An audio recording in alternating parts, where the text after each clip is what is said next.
Let's further discuss this now with Greg Simmons. He's a Russia politics analyst and a professor of armed conflicts and journalism at Daffodil International University. Thank you for being with us on the program once again.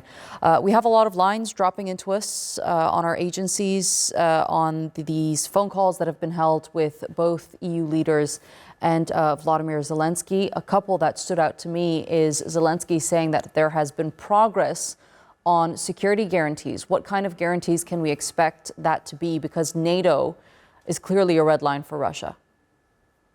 Absolutely. I think there's a lot of diplomatic niceties being offered and some political virtue signaling, because Zelensky's in a very difficult situation right now. I mean, he's losing on the battlefield.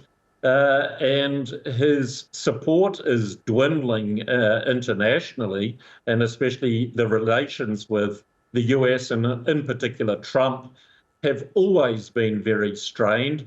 So he finds himself in a very precarious predicament. I think this is what it's about.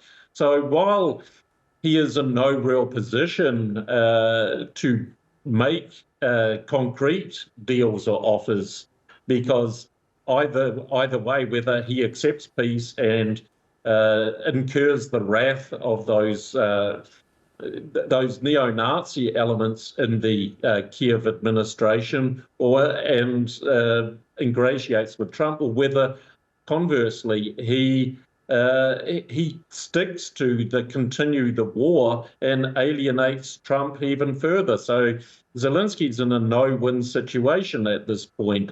So I think the Americans would use the expression, he is kicking the can down the road. What do you make of Trump saying that Putin doesn't want a ceasefire, he'd rather have a comprehensive peace deal? Absolutely. I mean, this is something concrete that the Russians have said all along. They do not want to see a ceasefire because they want to see a cessation to it.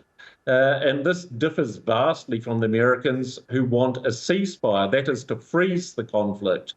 And of course, there is the bitter legacy of the Minsk Accords and various other agreements, which have not been honoured by Ukraine nor its US or European partners. So, I mean, as I think Winston Churchill once said, jaw is better than war, but it's going to take much more to build trust and what I'd call a viable and realistic relationship which can build trust and cooperation between the sides. Because Europe at this stage has just been continuing its same diatribe about defeating Russia on the battlefield. I mean, from the Trump administration, they seem to have come to the realization that the battlefield is lost. And so therefore, it is better to cut the losses. I mean, Trump takes a more pragmatic and a less ideological stance than the Europeans at this stage. I'm glad you mentioned the Europeans and cooperation for that matter, because Zelensky has also said that the EU should be part of the talks at all stages, while Putin, during the presser, said that the EU shouldn't get in the way of peace. Why is Zelensky so adamant to have them part of the talks when he's being sidelined himself? Because he knows he's being sidelined, and he knows that he'll get some support from the Europeans who have been promoting the continuation of this war.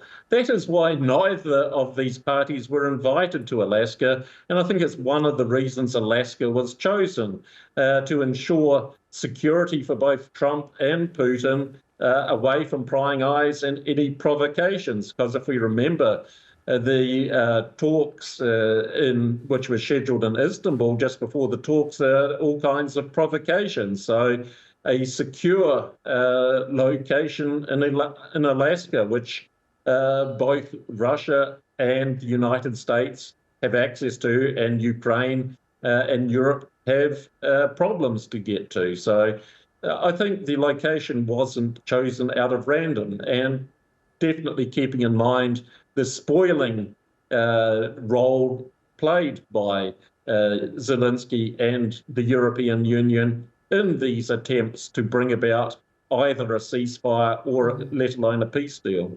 Okay, Greg Simmons, thank you so much for being with us here on TRT World. It's always great listening to you.